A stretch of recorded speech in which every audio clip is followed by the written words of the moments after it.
Hola, hola, ¿cómo les va? Bienvenidos, buenas noches. Aquí comienza un nuevo programa de Tarjeta Roja por la pantalla de BTV. Gracias a todos ustedes por estar ahí como siempre cada jueves.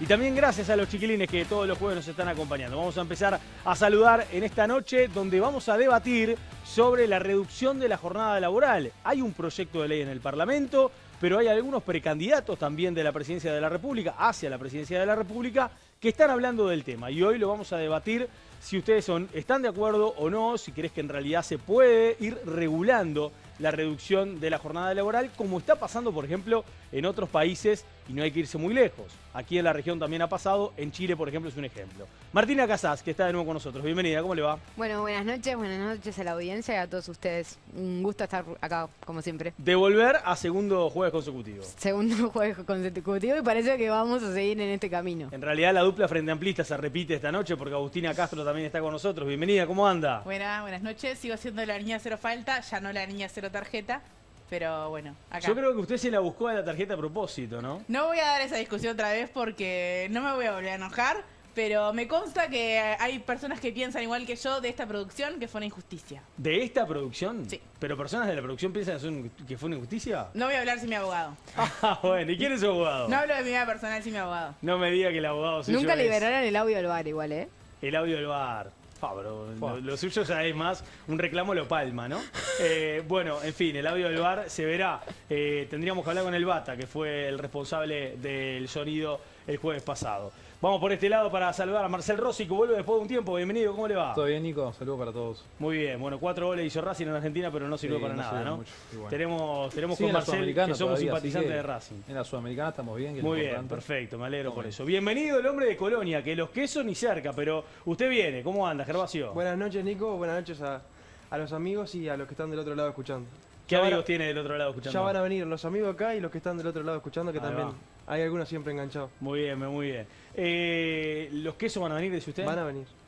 No sé, pero vos venís y vas y Depende, venís. depende si me peleas mucho hoy o si no me peleas Pero tanto. se le agarran conmigo como si me pelea. Yo no peleo a nadie. Yo lo único que hago, pregunto y repregunto, nada más.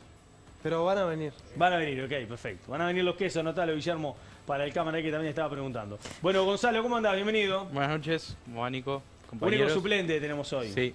Partido Así que Nacional, vamos a ver. representante del sector Gandini. Un gusto estar de nuevo acá. Falté el jueves pasado. Bueno, muy bien, bienvenido. Gandini que va a meter una gira grande, ¿no? Sí, ahora hoy se me está- llegó el dato. Se está yendo al acto de la Graciada temprano, luego va a estar en Río Negro, Ajá. después sábado Soriano, domingo Sí. Montevideo en ferias, lunes Rivera, martes Cerro Largo, jueves que viene Minas, La Valleja, bueno. Bueno, perfecto, Gira impecable. nacional. Muy bien. Bien ahí, Gonzalo, entonces con esa gira. Y hablando de temas políticos, un ratito antes de empezar con el debate, vamos a hablar un poquito de los que se bajaron. Voy a empezar acá por el Partido Colorado. Se bajó Subía y apoya a Ojeda. ¿Qué te parece? Nada, un poco subía medio que se entregó a Ojeda directamente, ¿Se entregó? como dice la canción de Luis Miguel. ¿Por qué? Sí, se entregó porque entendió que No está... conozco la canción esa de Luis Miguel, pero No, bueno. yo tampoco. Entrégate. Entrégate. ¿Ah? Entrégate como no te Bien. siento. Me parece que está empezando a sentir un poquito. Sos un Ojeda. romántico, me parece. ¿eh? No, yo lo que creo realmente es Sí, que decinos. Subía marcado una postura ideológica en el partido que no sé por qué se habrá dejado influenciar, que prefirió dejar de lado lo ideológico, que creo que tenía un nicho muy importante, incluso para pescar votos de afuera. Bueno, de hecho tenía 11% la intención de voto de opción consultora Claro. presentada el jueves pasado, ¿no? Mira, yo soy de los que cree que en política hay muy pocos dirigentes que tienen voto propio. Subía era uno de ellos, lo remarcó incluso después en las elecciones departamentales y creo que es un error que se haya bajado porque marcaba claramente una línea que era la línea de derecha dentro del partido que a mi entender tenía que haber marcado desde ahí. Perdón, no fue el jueves pasado, fue el lunes pasado en Telenoche. Opción Consultora presentó la interna de los tres partidos. En el Frente Amplio está ganando Orsi sobre Cose por 8 o 9 puntos. En el Partido Nacional una diferencia muy amplia de Delgado sobre el resto. La segunda es Laura Raffo, pero está muy lejos de Delgado. Delgado ya está en el 60 y pico de %. Y en el Partido Colorado sigue ganando Ojeda, con una diferencia de 7 puntos, 28-21 sobre Robert Silva.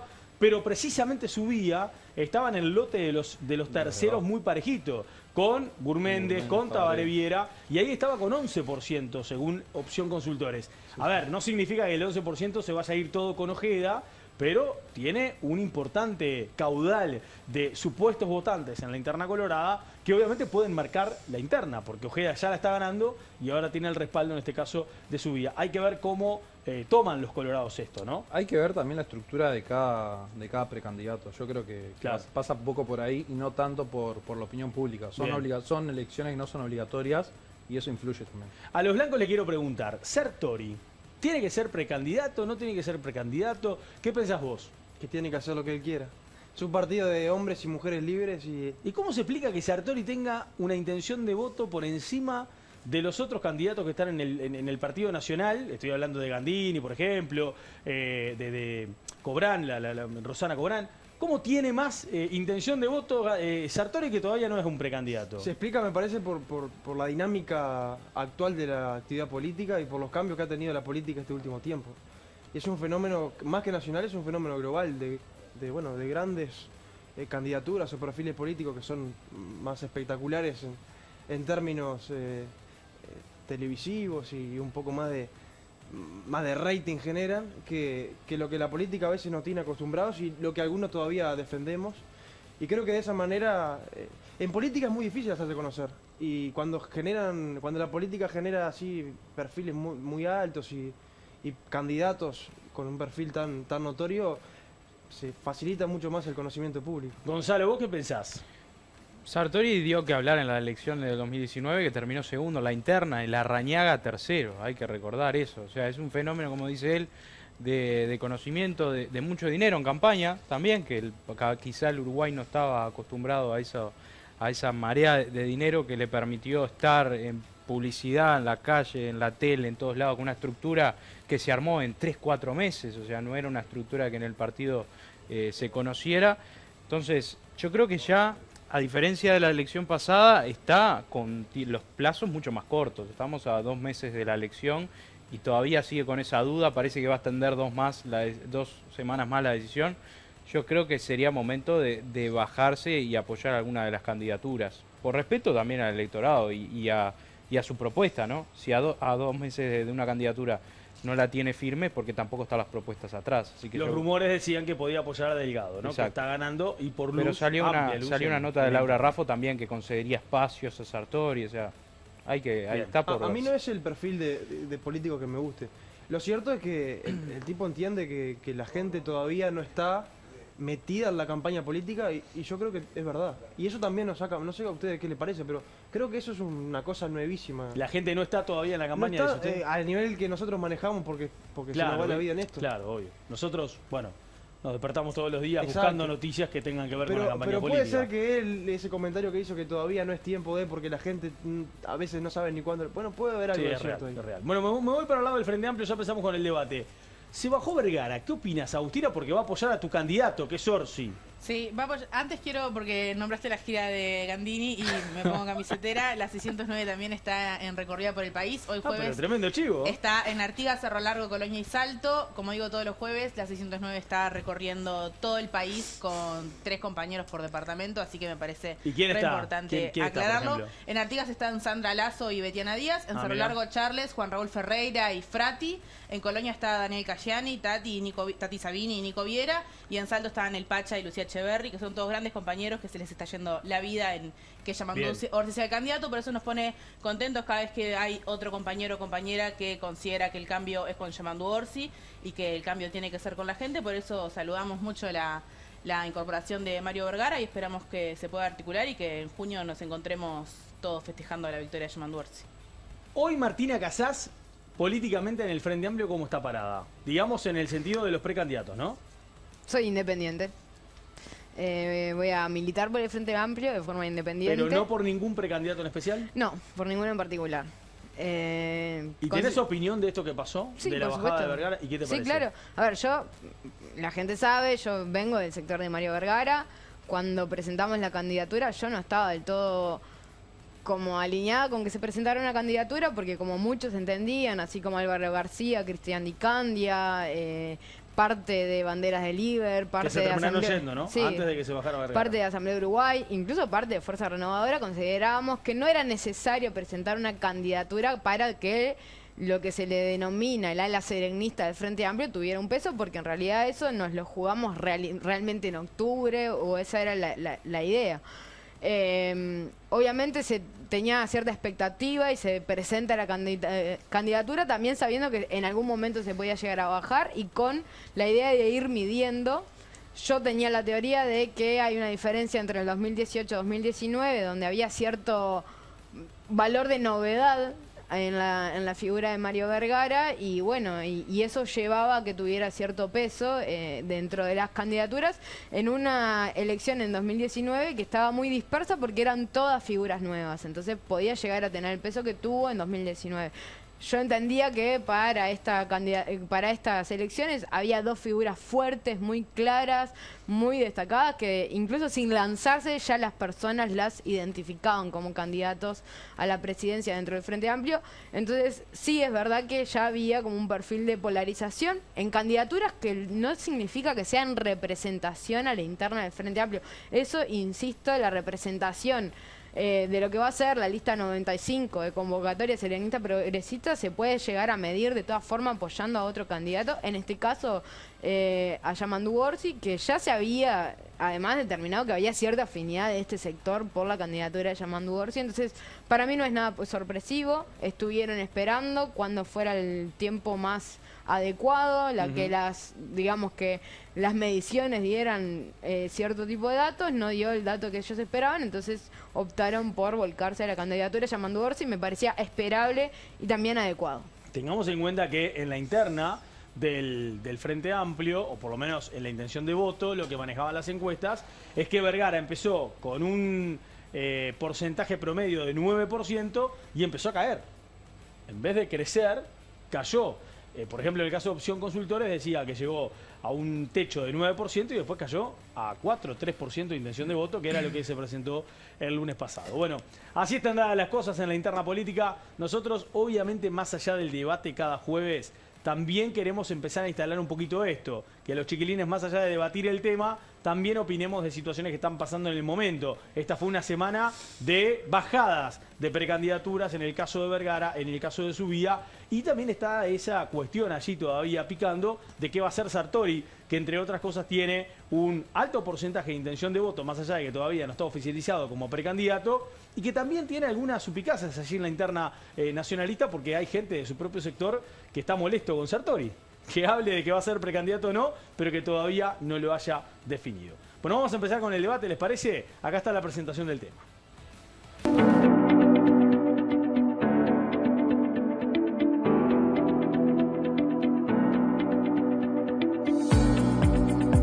Un proyecto presentado en el Parlamento por el Frente Amplio propone que la jornada laboral semanal pase de 48 a 40 horas. La posibilidad de acortar la cantidad de horas de trabajo sin pérdida salarial es defendida por los sindicatos y observada con recelo por el sector empresarial. La idea del proyecto es mejorar la distribución del trabajo existente, optimizar el bienestar de los trabajadores y las trabajadoras y adecuarse a una nueva realidad laboral.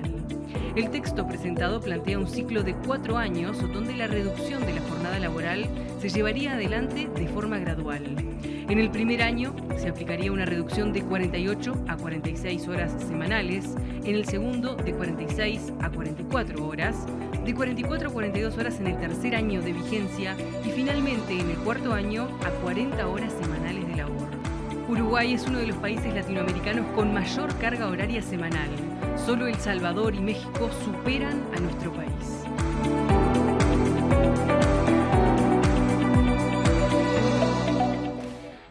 Bueno, agradecemos como siempre a los editores. ¿Quién editó esto? Chipi, pasarme por interno, Laura Rigui. Muy bien, gracias Laura por la edición. Gracias también a todo el equipo de producción por la preparación del tema. Recién escuchábamos en el informe el proyecto de ley que está presentado en el Parlamento desde el año pasado y que lo presentó el Frente Amplio. Habla de una reducción en la jornada laboral que sería progresivo, primer, segundo, tercer, cuarto año, en donde va bajando de las 48 horas, 46 horas, hasta las 40 horas. Hay algunos países que lo han hecho de esta forma. Vamos a empezar con la opinión de Agustina, que es justamente del MPP y de uno de los sectores del Frente Amplio que está proponiendo esto. Sí, en realidad cuando, Daniel Cayani del MPP trae este proyecto a la bancada, es con intenciones de poder discutir en los términos que se está discutiendo el trabajo hoy, como Nico decía, alrededor del mundo, pero también en América Latina. No es que estamos como a Daniel se le ocurrió un día la maravillosa idea, sino como que es algo que se viene implementando, y en realidad también responde a, capaz en este momento lo más conocido o lo que más estamos hablando es de la inteligencia artificial, que es algo que realmente nos tiene que preocupar, sobre todo un ejemplo, el aporte a la caja bancaria. Siempre Lucio Topolanqui en las charlas que ha estado trae esto de, bueno, ¿qué aporte van a realizar las máquinas o la inteligencia artificial a la caja de jubilaciones? Que por ejemplo es algo que el plebiscito que se está impulsando tampoco considera. Y bueno, o sea, somos menos, está bien, somos menos personas, hay más máquinas, ¿de qué forma van a aportar? Entonces, de cara a esto y a poder traer estas discusiones, lo que se propone es en realidad algo gradual. El primer año de vigencia de la ley se reduciría de 48 a 46 horas semanales, el segundo año de 46 a 44, el tercer año de 44 a 42, para terminar en 40 al cuarto año de aplicada la ley. Yo creo que es una ley que va a llevar mucha discusión, y que eso es lo bueno, que ya empecemos a debatir. Sabemos que hay mucha gente en contra, sobre todo de los sectores productivos, porque bueno, entienden que esto va a perjudicar su producción y que bueno, va a favorecer la calidad de vida de los humanos. Capaz que eso es lo que le molesta un poco. Como introducción, Gervasio, ¿a vos qué te parece este proyecto? ¿O qué te parece la idea y la propuesta en general que se está manejando, no? Sí, tengo como muchas ideas muy desordenadas, pero lo primero que me parece es que es sano, que es bueno que se debatan estas cosas. Es bueno que debatamos, más que este proyecto en particular, que debatamos el mundo laboral, que es un concepto un poco más amplio. Y me parece que es bueno que sea en este tipo de programas, porque como generación la mayoría de los cambios que se vienen en el mundo laboral nos van a tocar muy de cerca. O sea, y cualquier decisión política que se tome ahora va a repercutir también en los próximos años, que van a ser los que a nuestra generación y sobre todo a la que viene la van a encontrar sufriendo o beneficiándose de las leyes que se apliquen. Y lo otro que me parece clave también es discutir dentro de estos temas cómo repercute en la población joven. Porque el Uruguay, no solo el Uruguay, es un fenómeno global, vive un drama que es el desempleo juvenil. Y cómo repercute todo este tipo de cosas en el empleo juvenil.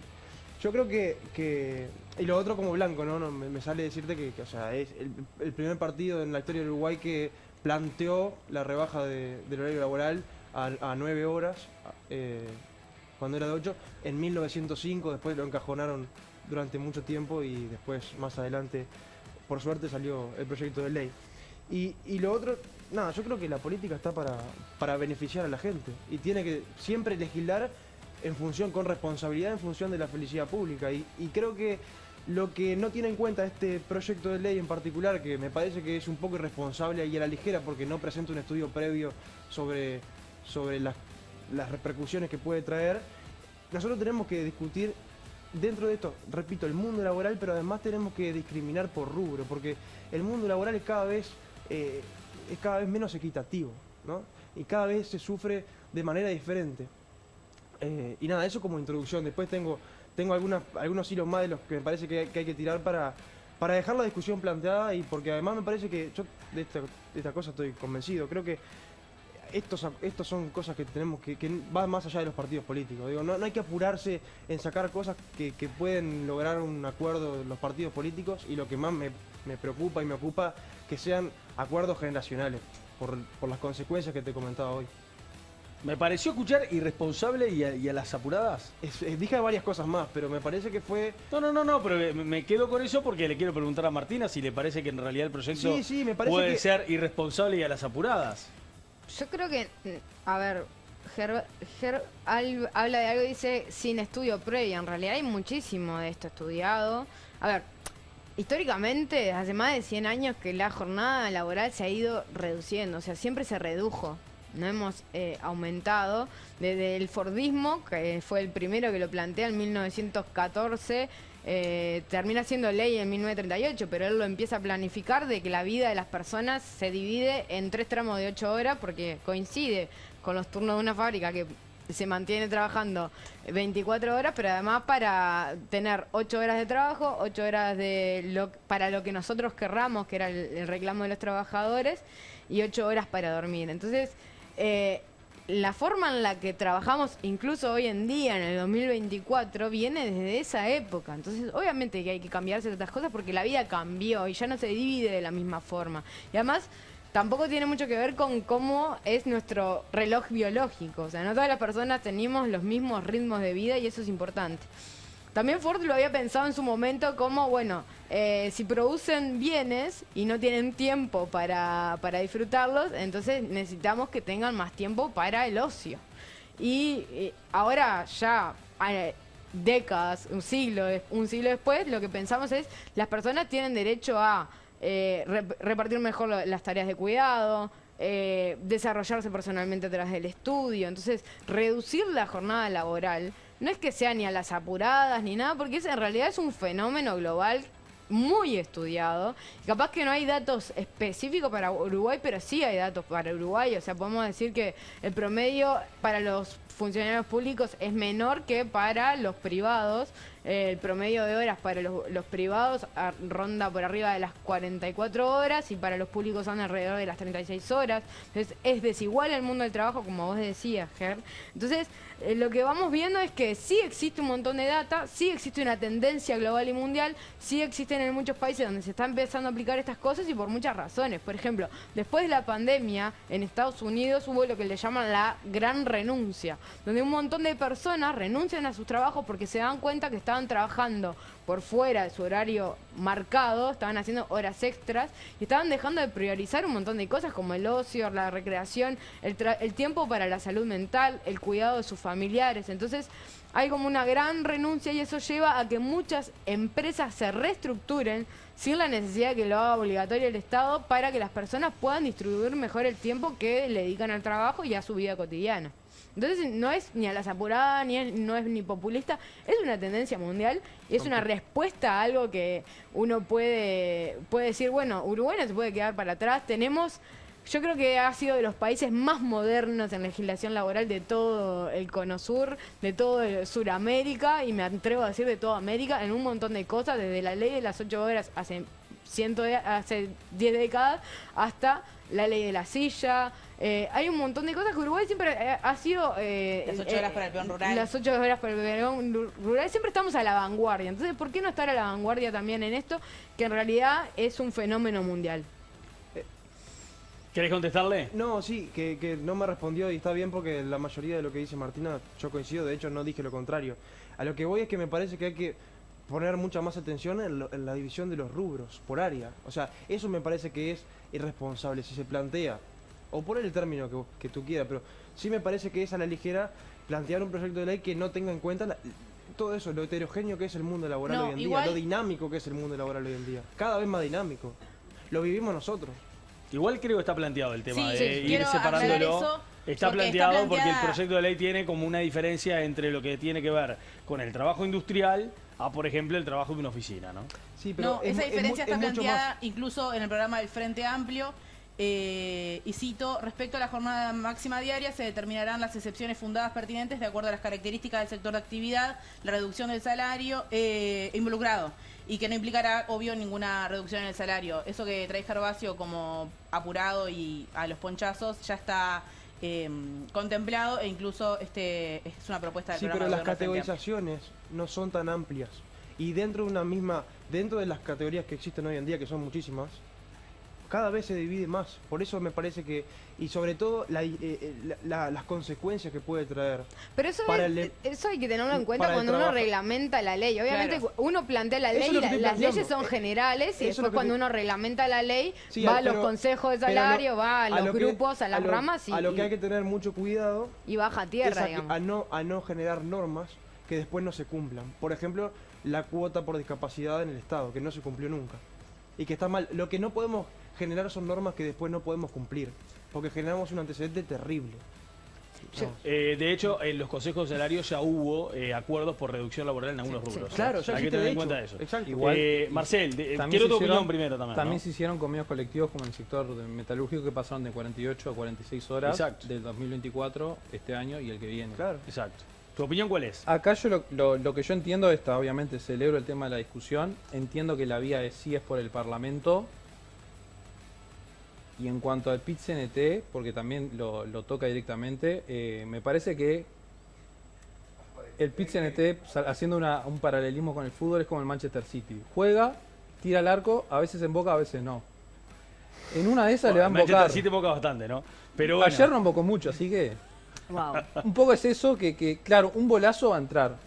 Este bolazo yo creo que entró en la sociedad y por eso seguimos discutiendo hasta el día de hoy, por eso se presentó un proyecto de ley. ¿Bolazo dijiste? El país, no golazo. Un bolazo. Bien. Un bolazo que terminó siendo golazo. Bien. Yo lo que sí creo que el debate tiene que ser por el Parlamento. Ahora, me parece que la discusión tiene que ser más amplia, de decir, entrar en los rubros que eso está pactado y estipulado en el proyecto. Claramente, cuando hablamos hoy de lo que es laboral, siempre va a estar en consideración los distintos rubros. Yo creo que el tema es de productividad en base a las horas, y no solo a las horas trabajadas, sino a las horas que por ley no se computan como trabajadas. Esto es, hoy en día las 48, cuando se calcula la semana, se calcula en base a 6.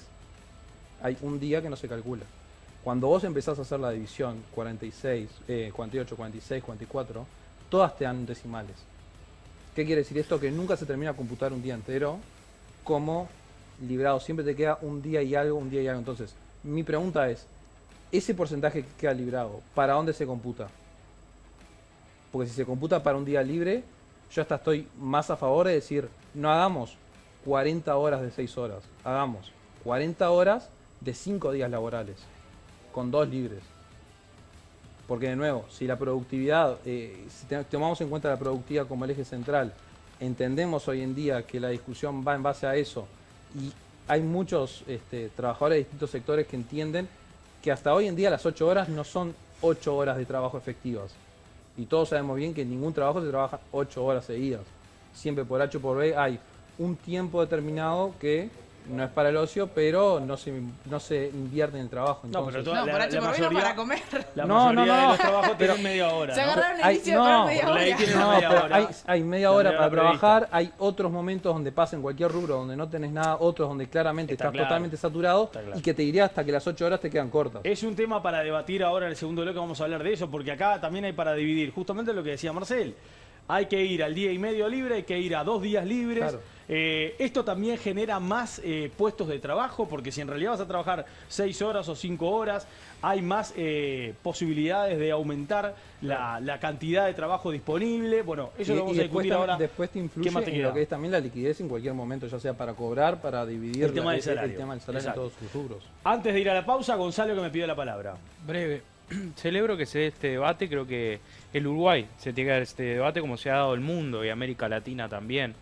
Me parece que tiene que ser una política de Estado, ¿no? Un proyecto de ley me parece muy bien, pero tiene que haberse dado los consensos necesarios para aprobarse, porque esto de verdad cambia la manera del mercado laboral. Pongamos un ejemplo. Si nosotros reducimos la jornada laboral a 40 horas en el rubro seguridad, que vos tenés una empresa de seguridad y tenés que contratar a 3 personas para hacer las 24 horas, 8 por 3, 24. Si ahora la jornada laboral se reduce a 6, vas a tener que contratar a otra persona. Y hay empresas que no tienen fondos para poder contratar a otra persona. Por eso hay que ver el tema de los rubros, hay que ver el tema de la productividad. Obviamente la inteligencia artificial, la tecnología aplicada en los sectores que además nosotros nos va muy bien, el sector servicios. Ahí sí se puede empezar. A ver, el teletrabajo es un cambio que no se habla en esto, pero es parte de... La pandemia lo fomentó y claro, se sigue haciendo. Y es parte de poder tratar de sacar a la persona al lugar de trabajo, que tenga en situaciones de comodidad de su hogar, y es parte del debate que nos tenemos que dar como sociedad, como se ha dado el mundo, ¿no? Bien, gracias Gonzalo. Vamos a contarle a la gente que estamos obviamente preguntándole su opinión. ¿Estás de acuerdo o no estás de acuerdo con esta propuesta de poder reducir la jornada laboral? Tienen que ingresar en nuestra página de Instagram y también de X, el @tarjetarrojabtv. Allí pueden en nuestra historia responder precisamente lo que estamos preguntando y en el caso del Twitter, en el caso de X, lo que está planteado. Yo sigo diciéndole Twitter a X, los Max se me va a terminar enojando. Pausa y ya venimos con el segundo bloque, dale.